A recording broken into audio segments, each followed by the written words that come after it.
Sinugal ng asawa ng aking kaibigan na mahihiligan ko kapag inihain sa akin ang mga dokumento ng diborsyo sa hapagkainan ng Pasko. Ang mga babae ay masyadong nahuhulaan. Tumawa siya. Agad akong pumirma, pagkatapos ay binigyan ko sila ng isang nakabalot na regalo. Nang binuksan nila ito, tila nabigla sila. Sa tingin mo ba iiyak siya kapag nabasa niya iyon? Natatawa mula sa sala ang kanyang matalik na kaibigan. Hindi nila napansin na nasa pasilyo ako, may daladalang tray ng inumin. Nanigas ang aking mga paa, nahinto ang aking hininga at nagwawala ang aking pulso sa aking mga tainga. Sinundan ito ng boses ni Brandon, banayad at mayabang. Crumble siya. Palaging ganyan ang mga babae. 5 araw iyon bago ang Pasko.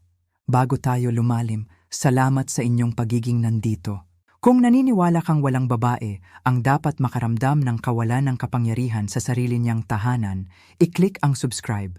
Libre ito at nakakatulong sa atin na maabot ang iba na nangangailangan ng lakas, hindi ng katahimikan. Ngayon, ipagpatuloy natin. Ngunit ang kwentong ito ay hindi nagsimula doon. Hindi talaga. Ang pagkasira ay nagsimula matagal bago nila ipusta ang aking mga luha. Nagsimula ito sa tawa. Palaging tawa. Alam mo bang kaya kitang iwan bukas? Tama ba? Pabirong sabi ni Brandon sa mga hapunan. Kumikislap ang kanyang mga mata sa pekeng pagmamahal habang hinahaplos niya ang aking balikat. Lahat ay tumawa. Ako rin. Ngunit sa loob, may nagsimulang kumurot, humihigpit na parang buhol sa likod ng aking mga tadyang. Hindi nakita ng mga tao ang bigat ng mga salitang iyon. Hindi kung gaano kadalas ito dumating o kung gaano kadali. Hindi nila napansin kung paano ako tumigil sa pagsusuot ng aking pulang damit pagkatapos niyang mairita. Masyado kang nagsisikap, hindi ba? O kung paano ako nagsimulang suriin ang kanyang tono bago ako magsalita sa publiko, nagdarasal na ang aking pangungusap ay hindi magiging isang monologo tungkol sa aking mga kapintasan. Hindi siya sumisigaw, hindi siya nanakit. Mas matalino si Brandon kaysa doon. Ang kanyang mga salita ay mga espada na binabad sa pulot-pukyutan. Huwag mo akong ipahiya sa harap ng aking boss. Alam mo na maswerte ka na nandito pa ako. Seryoso, ano pa ang gagawin mo kung wala ako? Ang bawat komento ay dumating na may ngisi, isang halakhak, isang pagtunog ng kanyang baso ng whiskey. Ngumiti ako pabalik, natuto akong ngumiti. Sa simula, ipinagtanggol ko siya sa aking mga kaibigan. Sarcastic lang siya, sabi ko kay Jenny, ang aking matalik na kaibigan noong bata pa ako, matapos niyang marinig ang isa sa kanyang mga pahayag sa isang barbecue. Hindi niya ibig sabihin iyon. Hindi siya mukhang kumbinsido. Hindi niya kailangang sabihin, mukha kang nawawala. Siguro nga, tumigil ako sa pag-post sa social media. Nagsimula akong mamiss ang mga pagpupulong ng book club. Madalas na hindi nasasagot ang mga tawag mula sa aking kapatid. Naging mas maliit ang aking mundo, nakasentro sa mga mood, sa kanyang mga ritmo, sa kanyang mga hangganan. Gusto niya ng kontrol, banayad na kontrol. Nang dumalaw ang aking ina, sinigurado niyang paalalahanan ako kung gaano kalat ang naiwan kong kusina, malakas. Nang makalimutan kong kunin ang dry cleaning, bumulong siya, walang silbi. Sapat lang na malakas para marinig ko. Sapat lang na mahina para itanggi. Gayunpaman, naniwala ako na ito ang pag-aasawa.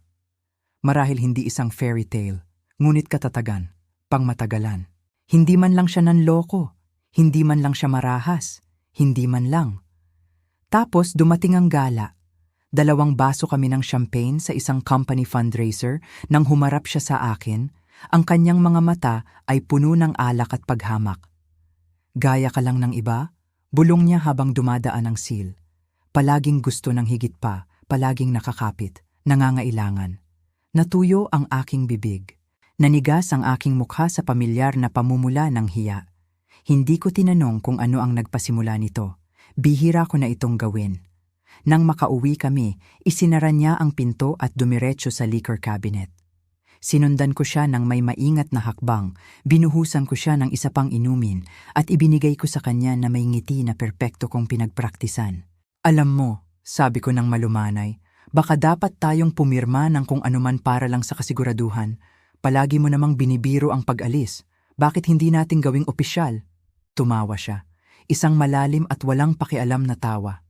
Talaga bang iniisip mong kailangan ko ng prenup para protektahan ang aking mga panalo sa fantasy football? Nilagdaan niya ang kanyang pangalan sa isang napkin sa tabi niya. Ayan, kunin mo at ipanotaryo kung takot ka. Pagkatapos ay nakatulog siya sa sopa. Nakalimutan niya ang napkin na iyon pagdating ng umaga. Ngunit hindi ako. Naiproseso ko ito sa loob ng 24 na oras. Tinulungan ako ni Jenny. Hindi siya nagtanong. Tumingin lang siya sa akin na may tahimik na pag-unawa at ibinigay sa akin ang isang panulat. Tiniklop ko ang dokumentong iyon at inilagay sa isang fireproof envelope, itinago sa likuran ng isang filing cabinet sa ilalim ng isang folder na may label na Tax Receipts 2020. Pagkatapos ay nagpadala ako ng nakaskan na kopya sa isang pribadong email na inihanda ni Jenny para sa akin maraming taon na ang nakakaraan para lang sa kasiguraduhan. Nang gabing iyon, nagluto ako ng hapunan tulad ng dati. Tinanong ko si Brandon tungkol sa kanyang araw. Tumawa ako sa kanyang mga paggaya sa kanyang mga katrabaho. Naglinis ako ng mga pinggan at pinunasan ang mga counter habang nag-scroll siya sa kanyang telepono. Hindi niya napansin kung paano ako nagsimulang tumingin sa kanya. Hindi sa takot, hindi sa galit, kundi sa pagkalkula. Sa susunod na ilang linggo, nagkaroon ng pagbabago sa akin. Hindi nakikita, hindi dramatiko. Ngunit nagsimula akong magtago ng isang journal. Hindi yung magandang klase na may mga quote sa pabalat, kundi isang plain spiral notebook na itinago ko sa ilalim ng kutsyon ko. Dito, inilista ko ang kanyang mga komento, ang kanyang mga mood, ang petsa na umuwi siya ng 1:15 ng umaga na bumabaho sa pabango at tekila. Hindi pa ako nagpaplano ng kung anuman, hindi naman sa sinasadya. Ngunit sa gabing iyon sa New Year kick-off party ng kanyang kumpanya, nang sabihin niya sa isang grupo ng mga bagong empleyado, ang libangan ng asawa ko ay sobra-sobrang paggastos. Hindi ako umiyak. Nagdahilan ako na pupunta sa banyo, tiningnan ko ang aking refleksyon at naisip ko, iniisip niyang mahina ako, madaling masira. Hindi siya mali. Dati naman, ngunit natututo ako. Makalipas ang ilang buwan, habang naglalaba, nakakita ako ng resibo sa kanyang mga maong, 2 baso ng alak, isang mamahaling hotel room at mga strawberry mula sa room service. Na may petsang Valentine's Day. Magkahiwalay kami noon. Sinabi niyang nasa labas siya ng bayan para sa trabaho. Hindi ko siya kinausap. Iniskan ko ito, itinago, inilista. Naging tahimik na pattern ito, isang pribadong ritual, ebidensya, hindi emosyon. Isang gabi sa hapagkainan, sinabi niya, kung maghiwalay man tayo, babalik ka. Hindi mo nga maayos ang wifi kung wala ako. Tumango ako, binuhusan siya ng isa pang baso ng alak at sinabing, totoo. Hindi ko na ito pinaniwalaan. May partikular na uri ng katahimikan na tumutubo sa mga tahanan na tulad ng sa atin. Hindi ito mapayapa. Mahigpit ito na parang sinulid na hinila sa napakaraming tahi na naghihintay na maputol. Ang bawat silid ay umalingaw-ngaw sa mga usapan na hindi namin kailanman nagawa. Ang bawat ngiti na aking suot ay may kasamang pagduduwal. Tapos isang gabi, na naginip ako ng masama, ang kanyang boses sa aking panaginip ay umalingaw-ngaw, wala kang makukuha. Umupo ako na pinagpapawisan, kumakabog ang dibdib, at may bumulong sa akin, hindi na totoo iyan. Mayroon akong dokumento, ang mga timeline at mayroon akong oras. Iyon ang gabing tumigil ako sa pagpapanggap. Mula sa puntong iyon, hindi na ako ang kanyang asawa. Isa akong anino niya. Magalang, pinakintab, nakatingin, naghahanda ng biro na sa tingin niya ay walang pinsala. Ang napkin na sa tingin niya ay isang kagagawan lamang ng lasing. Iyon ang aking pundasyon. Hindi ko alam kung kailan. Hindi ko alam kung paano, ngunit alam kong isang araw ay gagamitin niya ulit ang parehong lumang laro ng kapangyarihan. At magiging handa ako. Nakatayo ako sa opisina ni Jenny, ang fluorescent light ay mahinang umuugong sa itaas namin, na nagpapailaw sa matutulis na gilid ng isang katotohanan na hindi pa ako handang sabihin ng malakas. Tinitigan niya ang dokumento na ibinigay ko sa kanya. ang napkin na nilagdaan ni Brandon, nang lasing, nang hindi binabasa, nang hindi nalalaman. "Ginawa niya ba ito ng kusa?" tanong niya. Nakataas ang kilay. Tahimik akong tumango. Umupo si Jenny sa kanyang upuan. Ang katad ay umuugong sa ilalim niya. Pagkatapos ay isinuot ang kanyang salamin at nagsimulang magbasa. Pagkatapos ng ilang mahabang minuto, tumingin siya na may pagkaawa at paghanga sa kanyang mga mata. "Elegant," sabi niya, bahagyang tinatapik ang papel. "Binigyan kanya ng kutsilyo. Ikaw na lang ang nagpapasya kung kailan mo ito gagamitin." Nakaupo ako sa tapat niya, mahigpit na magkahawak ang aking mga daliri sa aking kandungan. Hindi ko gusto ng paghihiganti. Gusto ko lang maramdaman na ligtas. "Makakaramdam ka," sabi niya, "ngunit palakasin natin ito. Siguraduhin nating tatagal ito kung siya muna ang mag-file." At ginawa namin. Gumawa siya ng isang addendum, nagdagdag ng kalinawan kung saan may kawalan ng kasiguraduhan. Tinitiyak na kung susubukan ni Brandon na baluktutin ang naratibo, siya ay mahuhuli ng kanyang sariling kayabangan. Isinama namin ang mga probisyon na hindi niya iisipin na tutol ang mga ito: proteksyon sa mag-asawa, mga hatiang pinansyal, ebidensya ng voluntaryong paglagda. Isinulat niya ang kanyang pangalan, nilagdaan ito sa kanyang sulat kamay. Walang pamimilit, walang pressure, isang mayabang na sandali lamang na naging hindi na mababago. Binigyan ako ni Jenny ng isang flash drive, isang nakaprint na kopya, at isang tingin na hindi ko nakita sa kanya mula noong bata pa kami na nagpaplano ng kalokohan sa likod ng aming library sa paaralan. Maliban sa pagkakataong ito ay hindi kalokohan. Ito ay estratehiya sa digmaan at naglalaro kami ng pangmatagalang laro. Hawak ko rin ang isang kopya. Sabi niya habang ako ay tumatayo upang umalis para lang sa kasiguraduhan. Nang gabing iyon, umuwi ako kay Brandon na nanonood ng isang football game. Ang beer at mga hawkish na sapatos ay nakakalat sa sahig ng sala. Huminto ako sa pasukan, pinapanood siyang tumawa sa isang replay. Ang ingay mula sa TV ay tumatama sa mga dingding na parang mga alingaw-ngaw mula sa isang buhay na hindi ko na pag-aari. "Malapit na ang hapunan," sabi ko. Sumagot siya ng ungol bilang pagkilala. Iyon ang simula ng aking pagtatanghal at ginampanan ko ang papel na mas mahusay kaysa sa inaakala kong kaya ko. Naging asawa niya ako na ipinagmamalaki niya, pinakintab, kaaya-aya, mahinahon.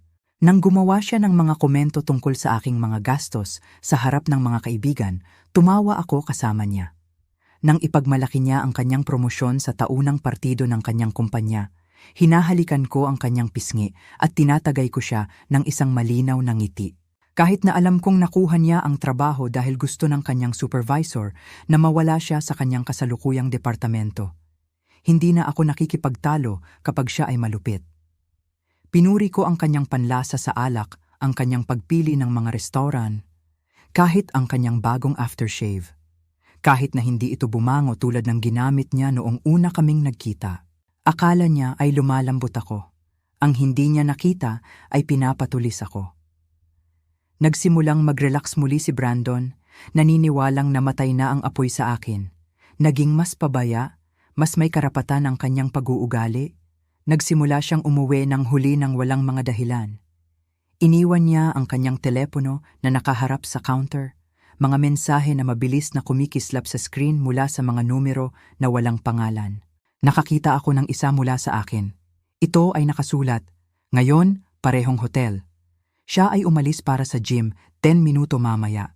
Binuksan ko ang aming shared laptop, in-sync ko ang data ng kanyang telepono sa aking cloud folder, at ipinadala ang mga screenshot sa pribadong email na inihanda ni Jenny para sa akin. Hindi ako umiyak. Hindi man lang ako natinag. Sa halip, pumunta ako sa kusina at gumawa ng lasagna, ang paborito niya. Umuwi siya sa mainit na pagkain sa isang mas mainit na ngiti. Ito ang pinakamasarap na kinain niya sa buong linggo. Sa isang barbecue makalipas ang ilang linggo, kinorner siya ng kanyang matalik na kaibigan na si Nate malapit sa grill, natapon ang beer habang mabilis siyang gumagalaw. "Mababaliw siya kung iiwan mo siya, man." Tumawa siya. "Masyadong umaasa. Meron ka na." Nakatayo ako ilang talampakan ng layo, maingat na nag-aayos ng isang fruit tray. Hindi rin ako natinag noon. Sa halip, inilagay ko ang mga strawberry sa isang perpektong spiral. isang pulang hiwa sa bawat pagkakataon. Si Brandon ay sumama sa akin ilang sandali pagkatapos at niyakap ang aking baywang, humahalik sa aking pisngi na parang hindi siya nawala kagabi nang walang paliwanag. "Maganda ang iyong itsura ngayon," sabi niya. "Salamat, mahal." Kinabukasan ng barbecue, nagsimula akong mag-record ng mga tawag lamang na mahalaga. Ang tahimik na mga pag-uusap ng siya ay nagkamali, nagsabi ng sobra, tumawa ng sobra sa mga bagay na hindi dapat tawanan ng isang mapagmahal na asawa. Nilagyan ko ng label ang bawat file ayon sa petsa at maingat na itinago. Parang espiya ako sa sarili kong tahanan, ngunit hindi ako naghahanap ng paghihiganti. Hindi noon. Gumagawa ako ng parachute. Tahimik, maingat, dahil kapag nakatira ka sa isang bahay na gawa sa mga bitak, hindi ka naghihintay na ito ay gumuho. Natutunan mo kung saan dapat lumakad at kailan dapat tumalon. Bumili pa ako ng isang planner at nagsimulang markahan ang mga araw na may maliliit na simbolo. Isang X para sa kanyang mga pag-uwi ng huli, isang bituin para sa mga kahina-hinalang singil, isang tuldok para sa mga kasinungalingan na maaari kong patunayan. Para sa iba, ito ay parang grocery list at meal plan. Sa kalaunan, tumigil na ako sa pagre-react. Naging salamin ako. Nakita niya sa akin ang gusto niyang makita. Isang babae na tumigil sa pagtutol, na nagpakaliit sa sarili upang magkasya ng maayos sa makitid na espasyong kanyang nilikha para sa kanya. At kaya siya naging matapang. Nag-iwan siya ng pera kung saan-saan. Malalaking withdrawal na hindi niya ipinaliwanag. Nagpunta siya sa mga business trip na may dalang bagahe na puno ng pabango at plansyado na mga kamiseta na hindi niya ginamit para sa mga Zoom call. Isang araw, nakakita ako ng lipstick sa isang resibo. Ang kulay ay tinatawag na Temptress Red. Hindi ako nasaktan. Nagtala ako. Ang huling kumpirmasyon ay dumating 2 linggo bago ang Pasko. Uminom si Brandon ng ilang inumin at nakatulog sa sopa na naka-unlock ang kanyang telepono. Sumilip ako habang nagbuhay ang isang message thread. Hindi niya suspetsahan ng anuman. Magfa-file ako sa Pasko. Gusto mo ng front row seats? Kasama nito ang isang laughing emoji at isang regalo ng babaeng umiiyak sa tissue. Hindi nanginginig ang aking mga daliri. Hindi umikot ang aking tiyan. Binasa ko ang mensahe ng 2 beses, kinuha ko ang screenshot at ipinadala ko ito. Pagkatapos ay binura ko ito mula sa usapan. Nang gabing iyon, habang nakahiga ako sa tabi niya, tumingin ako sa kisame at naisip ang tungkol sa mga kandila, mga cranberry, at inukit na pabo. Pasko, pinaplano niya ang aking pagbagsak na parang isang party trick. Akala niya ay babagsak ako, ngunit napili ko na ang petsa, ang mga saksi, ang setting. Hindi lang siya ang may pagtatanghal na inihanda dahil nakalimutan niya ang isang mahalagang bagay. Kapag binigyan mo ang isang tao ng kutsilyo, hindi ka dapat magulat kapag natutunan nilang gamitin ito. Ang mesa ng Pasko ay kumikinang na parang mula sa isang magazine. Perpekto! Binagay na peke ang init. Ang kumikislap na garland ay bumabalot sa mga bintana, kumikislap ang mga kandila sa mga glass holder, at ang inihaw na pabo ay kumikinang sa ilalim ng kutsilyo ni Brandon habang siya ay nakangisi na parang isang proud patriarch. Suot niya ang sweater na binili ko sa kanya noong nakaraang taon, maroon na may maliliit na reindeer na nakatahi sa dibdib. Hindi nawala sa akin ang kabalintunaan nito. Ako ang nagbihis sa lalaking nagpaplano ng aking pagbagsak. Ipinapasa ni Beth, ang aking kapatid, ang kanyang sikat na spiced wine, namumula ang kanyang mga pisngi dahil sa init at alak. Nakikipag-usap ang mga magulang ni Brandon tungkol sa kanilang mga plano sa pagre-retiro. Lahat ay mukhang kontento, hindi alam. Gumalaw ako sa pagitan nila na parang isang hostess sa autopilot, nagpupuno ng mga baso, nakangiti gamit ang aking mga ngipin, ngunit hindi ang aking mga mata. Sa ilalim ng aking damit, nanginginig ang aking mga binti, hindi dahil sa takot, kundi dahil sa pag-asa. Ang tibok ng aking puso ay isang matatag na ritmo. Ngayon, ngayon, ngayon. Nakita ni Brandon ang aking mata habang hinihiwa ang pabo at kumindat. May hitsura siya, labis na kumpiyansa, nasiyahan sa sarili, ang paraan ng tingin niya dati bago magsara ang kanyang mga sales pitch. Tumugma ako sa kanyang ngiti ng sarili kong ngiti. Mainit at hindi mababasa. Hayaan siyang maniwala na siya ang nanalo. Pinakamagandang ibon kailanman, sabi ng tatay niya, masarap na ngumunguya. Perpekto ni Steph ang recipe, dagdag ni Brandon, inilalagay ang platito sa mesa na parang tropeyo. Marami na siyang pagsasanay. Ano ito? Ang ating ikapitong Pasko. Ikawalo, malumanay kong itinama, nakaupo sa tapat niya. Itinaas niya ang kanyang baso. Well, dito sa 8 higit pa, o kung gaano man katagal tayo magtagal. Ang kanyang tinig ay may malupit na tono muli. Ang isa na binabalutan niya ng katatawanan upang panatilihing kaswal at matatanggi ang kanyang mga patutsada. Tumawa sa paligid ng mesa. Tumawa rin ako, pinupunasan ng isang hindi umiiral na mumo mula sa aking napkin. Habang nauubos ang mga plato at ang tunog ng alak ay naninirahan sa silid, napansin ko ang matalik na kaibigan ni Brandon, si Nate, na may ibinulong sa kanyang tainga. Si Nate ay lasing na, malabo ang mga mata, nakangisi ng bahagya. Tumango si Brandon at dahan-dahang tumayo, tinatapik ang kanyang baso ng isang butter knife. Sige na, sabi niya, nililinaw ang kanyang lalamunan.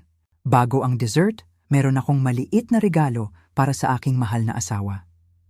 Sumulyap ako kay Beth na nagbibigay sa akin ng isang ngiti ng tunay na kasiyahan, marahil ay umaasa ng isang kwintas o isang sulat kamay na tala. Hinugot ni Brandon ang isang sobre mula sa kanyang blazer at naglakad na may kayabangan ng isang lalaking naniniwalang naghahatid siya ng isang grand finale. Maligayang Pasko, babe, sabi niya, inilalagay ito sa harap ko. Isang tahimik na halakhak ang kumawala kay Nate. Walang ibang tumawa. Ang sobre ay wala sa lugar. Plain white, walang bow, walang card. Tinitigan ko ito ng isang sandali bago ito tahimik na binuksan. Tahimik ang mesa. Sinuri ng aking mga mata ang unang linya. Petition for dissolution of marriage. Nakalagda na, nakapalo na. Binigyan pa niya ng highlight ang isang seksyon sa ibaba na parang batang nagpapakita ng kanyang gawa. Tumitingin ako. Malawak ang kanyang ngiti, naghihintay, kaya ngumiti ako pabalik. Salamat, sabi ko ng mahinahon, halos matamis. Pause. Isang kislap ng pagkalito ang dumaan sa kanyang mukha. Hindi komportable na gumalaw si Nate sa tabi niya. Inabot ko ang aking clutch at naglabas ng isang makintab na pilak na panulat. Pinindot ito, nilagdaan ang mga papeles sa isang eleganteng stroke. Nilagdaan ko ito, isinara ang panulat at ibinalik ito. Tapos na, nararamdaman ko ang pagtitig ni Beth na nanlalaki ang mata. Kumurap si Brandon, nagulat. Iyan na ba yon? Tanong niya. Masyadong kaswal ang kanyang tinig. Iyan na, ulit ko, ibinabalik ang sobre sa kanya. Pagkatapos, nang hindi nahuhuli ang isang beat, inabot ko ang ilalim ng mesa at inangat ang isang gintong nakabalot na kahon. Inilalagay ito sa pagitan mismo ng kanyang plato at ng kanyang igo. Ano ito? Tanong niya. Ang iyong totoong regalo? Sabi ko. Nag-atubili siya, pagkatapos ay pinunit ang balot na nagbubunyag ng isang leather folder. Binuksan niya ito at sa sandaling nabasa niya ang unang linya na wala ang kulay sa kanyang mukha. Tahimik na gumalaw ang kanyang mga labi, nagbabasa, paulit-ulit na nagbabasa, nilagdaan, na notaryo, hindi nalagdaan, ang prenup na pinagtawanan niya, nilagdaan ang parehong kamay na ngayon ay nakahawak sa gilid ng mesa. Ano ito? Tanong ni Nate, sumisilip. Hindi sumagot si Brandon. Kaya, ako ang sumagot. Ito ang kasunduan na nilagdaan ni Brandon halos 1 taon na ang nakakaraan. Ito ay na-update, pinatibay at na-file. Ngunit nauna akong nag-file, sabi ni Brandon na parang binubura nito ang katotohanan. Na kung saan ay legal na may bisa sa ilalim ng iyong mga tuntunin. Sagot ko na may kalmadong ngiti. Bawat ari-arian, bawat sugnay, ibinigay mo sa akin. Napabuka ng bahagya ang bibig ni Nate. Holy? Okay ka lang, man? Tanong ng asawa ni Beth mula sa kabilang panig ng mesa. Hindi sumagot si Brandon. Nakadikit pa rin ang kanyang mga mata sa dokumento. Ang parehong mga mata na minsan ay sumusuri ng mga spreadsheet at kontrata para sa mga inconsistency ay hindi napansin ang isang malinaw na sugnay na ito sa kanyang sariling buhay. at pagkatapos ay kinuha ko ulit ang aking bag. Isa pang bagay, sabi ko.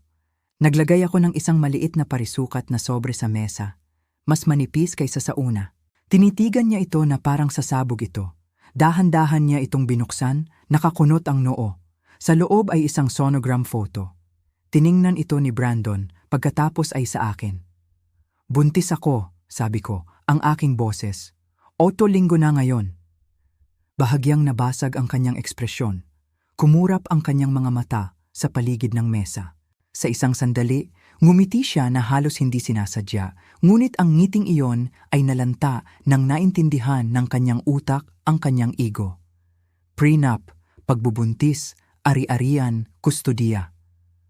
Parang umiikot ang silid. Ang bigat ng lahat ng inakala niyang kontrolado ay ngayon ay nakadagan na parang isang malaking bato. Pinlano mo ito, sabi niya sa wakas, ang kanyang boses ay halos pabulong. Tinitigan ko ang kanyang mga mata, matatag at malamig. Sinugal mo na iiyak ako. Tumawa ka, tinawag mo akong nahuhulaan. Kaya hindi, Brandon, wala akong pinaplano, naghanda ako. Makapal ang katahimikan, siksik sa uri ng pagkaunawa na hindi bumabagsak, ngunit gumagapang. Uminom ako ng aking alak. Ang tamis ng kanila ay dumikit sa aking mga labi. Bahagyang itinulak ni inay ni Brandon ang kanyang upuan. Ang kanyang mukha ay kulay abo. Dahan-dahang inabot ni Beth ang aking kamay sa ilalim ng mesa. Ang kanyang hinlalaki ay dumudulas sa akin bilang tahimik na pakikiisa. Sinubukan ni Nate na magsalita, ngunit napailing na lamang siya at tumingin palayo. Nakatingin si Brandon sa prenup na parang kaya niyang rewrite ito sa pamamagitan lamang ng kanyang kalooban. Hindi niya kaya. Dahan-dahan akong tumayo at nagsimulang maglinis ng mga dessert plate na hindi pa napupuno. Hindi nanginginig ang aking mga kamay. Pantay pa rin ang aking hininga. Apple pie o pecan? Tanong ko sa mesa. Walang sumagot. Nakaupo si Brandon na parang bakal, ang kanyang mga balikat ay matigas, ang kanyang bibig ay bahagyang nakabuka, na parang ang mga salitang binigkas niya ay sumakal sa kanya sa gitna ng pag-iisip. Gusto mong isipin na nanalo ka, sabi niya. Hindi ako sumagot. Hindi niya nakuha ang sagot. Nagmamadali siyang lumabas ng silid, iniwan ang prenup, ang sonogram, at ang mga labi ng kanyang pagmamataas sa mesa ng hapagkainan. Sa loob ng ilang segundo, walang nagsalita. Pagkatapos ay bumuntong hininga si Beth sa tabi ko. Lagi kong kinasusuklaman ang sweater na yon, bulong niya. Kumislap ang tawa sa silid, mahina, hindi sigurado sa una, pagkatapos ay lumalakas. Tumawa si Rachel ng kinakabahan. Kahit si inay ni Brandon ay mahinang tumawa, tinatakpan ng kanyang bibig ng isang napkin, bagaman mabilis siyang tumingin palayo.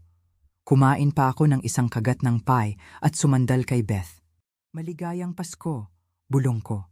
Sandaling isinandal niya ang kanyang ulo sa aking balikat.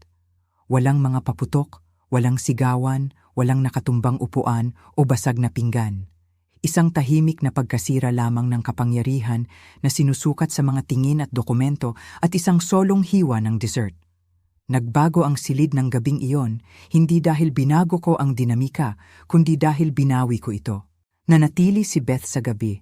Pagkatapos isara ni Brandon ang pinto sa likuran niya, tumingin lang siya sa akin at sinabing, hindi ka magigising mag-isa bukas. Hindi na niya kailangang sabihin pa. Natulog kami sa guest room. Ako ay nakabaluktot sa aking tagiliran, isang kamay na nakapatong sa banayad na pagtaas ng aking tiyan. Mahinang dumampi ang kanyang kamay sa akin sa dilim, walang salita at mainit. Hindi ko napansin kung gaano ako katagal nakahinga ng malalim sa nakalipas na ilang taon hanggang sa gabing iyon. Nang sa wakas ay bumuntong hininga ako, tila ito ang hininga ng ibang tao, isang taong hindi ko nakikilala. Pagdating ng umaga, wala na si Brandon. Walang sulat, walang tawag, tahimik lang. Bumaba ako at nakita kong malamig ang coffee pot, nakalak ang pintuan mula sa loob at nawawala ang kanyang mga susi sa kawit. Nagluto ako ng almusal sa unang pagkakataon sa loob ng maraming linggo nang hindi kinailangang pag-isipan ang tunog ng aking tinidor o ang tunog ng toaster na nagpop up. Pagdating ng 9 sakor ng umaga, tinawagan ko na ang locksmith. Emergency o standard change? Standard, sabi ko, pagkatapos ay nag-pause. Ngunit gawin mo itong mabilis. Dumating siya noong hapon, isang tahimik na lalaki na may mabait na mga mata na hindi nagtanong nang ibigay ko sa kanya ang mga lumang susi ni Brandon at sinabing, siguraduhing hindi na gumagana ang alinman sa mga ito. Nang umalis siya, tumayo ako sa foyer na may bagong susi sa aking kamay at napagtanto na ito ang unang bagay na pag-aari ko nang mag-isa sa loob ng maraming taon. Hindi ang bahay mismo, hindi pa, ngunit ang pakiramdam, ang katiyakan. Nang gabing iyon, lumipat ako sa master bedroom. Mabaho pa rin ito ng kanyang pabango. Mahinang bakas ng isang bagay na mahal at malamig. Binuksan ko ang lahat ng mga bintana. Hinayaan ang simoy ng Disyembre na dumaan sa espasyo. Tinanggal ang mga kumot at ibinalot ito sa mga trash bag. Nakakita ako ng lumang kahon ng sandalwood candles sa closet. Mga candles na minsan kong minahal bago niya sinabing nagdudulot ito ng sakit ng ulo. Sinindihan ko ang tatlo, inilagay ang mga ito sa dresser, at pinanood ang pagbabago ng ilaw sa mga dingding na parang sumasayaw sila para lang sa akin. Kinabukasan, nagsimulang dumating ang kanyang mga sulat na may mga pulang selyo sa mga sobre. Huling paalala, bayarin. Agarang aksyon ang kailangan. Maingat ko itong inipon sa isang side table malapit sa pinto. Hindi ko ipinasa ang kahit isa. Tumawag si Jenny noong gabi, halos bumubula ang kanyang tinig. Hindi ka maniniwala, sabi niya. Maniniwala ka. Tumawag ang abogado ni Brandon ngayong umaga. Siguradong napakaganda ng kanyang mukha nang mapagtanto niya kung ano ang iyong hawak. Ngumiti ako sa telepono, yumakap sa aking kumot. Official na ba? Nawala siya ng 70% overnight, sagot niya. At dahil may paparating na baby, nag-pause siya para sa dramatic effect. Magbabayad siya ng tseke na napakalaki na kakailanganin niya ng payment plan. Lumawak ang aking ngiti. Hindi dahil sa pera, hindi malapit, kundi dahil sa wakas ay makakaupo ako sa sarili kong sala nang hindi naghahanda para sa digmaan. Proud ako sa iyo, malumanay na dagdag ni Jenny. Halos nasira ako niyan. Salamat, bulong ko, sa pananatili noong hindi ko alam na kailangan ko ng isang tao. Palagi kang malakas, Miss Steph. Pinaniwalaan mo lang sa wakas. Ang fallout ay tahimik sa una, parang natutunaw na niyebe sa halip na mag-avalanches. Ang ilang mga kaibigan ay nag-unfollow sa akin. Ang ilan ay pumili ng panig. Ang ilan ay nagpadala sa akin ng maingat na mga text na puno ng mga disclaimer at hindi ako pumipili ng panig. Ngunit ang iba ay mas matapang. Isang mensahe mula sa isang babaeng hindi ko nakausap sa loob ng 2 taon ay nagsabi lamang, gusto ko sana ang iyong lakas. Isang palumpon ng mga piyanis ang dumating sa aking pintuan ilang araw ang lumipas. Walang pangalan, isang card lamang. Tamang oras na. Nakita ko ang assistant ni Brandon, Claire. Ngumiti ako at inilagay ang mga bulaklak sa mantel. Siyempre, alam niya. Hindi magtatagal bago kumalat ang mga salita sa kanyang opisina. Ang lalaking minsan ay nagbibiro tungkol sa pagtitraining ng mga asawa, na parang mga intern ay biglang nawalan ng kanyang audience. Ang kanyang matalik na kaibigan na si Nate ay tumigil sa pagtawa sa mga pagpupulong. Ang mga komento ay tumigil. Ang kayabangan. Lumilitaw, napansin ng kanyang team na umuuwi siya ng maaga, bumubulong, binabaliwala ang mga deadline. Narinig ko ang asawa ni Beth sa telepono sa isang tao mamaya sa linggong iyon. Hindi man, wala siya parang hinahabol. Mabuti. Ang lalaking minsan ay nagsabi na wala akong kwenta kung wala siya ay ngayon ay naglalakad mag-isa sa tanghalian. Nakalimutan sa isang mundo na dating pumalakpak sa kanyang kalupitan. Ako? Nagsimula akong bumili ulit ng lavender soap. Pininturahan ko ang nursery ng soft sage green, isang kulay na minsan niyang tinawag na walang silbi. Naglagay ako ng maliliit na string light sa paligid ng bintana at naglagay ng stuffed giraffe sa sulok. Nagsimula akong magsindagdag ng mga kandila pagkatapos ng hapunan at uminom ng herbal tea sa sunroom na kayapak, hindi nag-aalala. Isang gabi, nahuli ko ang sarili kong humuhuni habang naglalaba. Isang bagay na hindi ko nagawa mula noong aming 2nd anibersaryo. Bumili ako ng bagong bedsheets, puti na may maliliit na gintong bituin at natulog ng pahilis sa kutsyon dahil kaya ko. Isang hapon, napadaan ako kay Brandon sa kalye. Lumalabas siya sa isang bangko, nakikipag-usap sa telepono, mukhang iritado. Hindi niya ako napansin. O marahil ay napansin niya, ngunit hindi alam kung ano ang sasabihin. Nagpatuloy ako sa paglalakad. Maya-maya, nagpadala si Jenny ng screenshot. Tinanggal ng firm ni Brandon ang kanyang pangalan mula sa quarterly newsletter. Tumugon ako ng isang thumbs up emoji. Pagkatapos, gumawa ako ng tsaa at pinanood ang hangin na sumasayaw sa mga kurtina. Hindi na ito tungkol sa paghihiganti. Hindi talaga. Ito ay tungkol sa maliliit na bagay. Kalayaan, kapayapaan, isang mabagal, matatag na muling pagtatayo ng isang buhay na sa akin at ang tahimik na pagkaunawa na ang babaeng sinubukan niyang basagin ay siya na ang nagtayo muli ng lahat nang wala siya. Sa unang pagkakataon na naramdaman ko siyang sumipa, nakatayo ako na nakayapak sa kusina, humuhuni sa isang lumang Nena Simone record habang hinihiwa ang mga peach para sa isang pie. Napakalambot sa una. Inakala kong napaginipan ko lang, isang kislap na parang pakpak na dumadampi sa loob ng aking tiyan. Pagkatapos ay dumating muli. Nahulog ko ang kutsilyo. Ang parehong kamay ay agad na napunta sa aking tiyan at tumayo ako doon na natulala at nakangiti. Napuno ang aking mga mata ng luha na hindi ko inaasahan. Hindi lang ito sipa. Ito ay isang paalala, isang ritmo, isang mensahe. Hindi ka nag-iisa. Siya ay totoo, lumalaki, malakas at ako rin. Nang gabing iyon, nagsulat ako sa aking journal sa unang pagkakataon sa loob ng ilang linggo. Maikli ang aking isinulat, ngunit may layunin.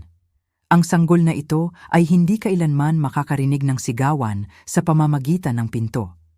Hindi kailanman mararamdaman na naglalakad sila sa salamin. Huwag kailanman pagkalito ang takot sa pag-ibig. Binigyan ko ng 2 linya ang huling linya. Naging mas maliit ang aking mundo, ngunit mas mainit, mas malambot sa lahat ng tamang lugar. Lumipat ang aking pinsan na si Elena sa guest room noong aking 2nd trimester. Dumating siya na may dalang 2 maleta at isang basket ng mga homemade lavender muffin, suot ang kanyang karaniwang oversized hoodie at ang parehong gold hoops na suot niya mula noong kolehiyo. Hindi kita hahayaang gawin ito ng mag-isa, sabi niya. At saka, kailangan mo ng isang tao na pipigil sa iyo na kumain ng mga atsara at ice cream ng sabay. Agad kaming nagkasundo.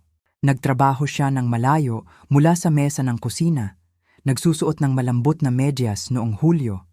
At hindi nagtanong tungkol kay Brandon maliban kung ako ang magbanggit sa kanya. Nabihira kong gawin.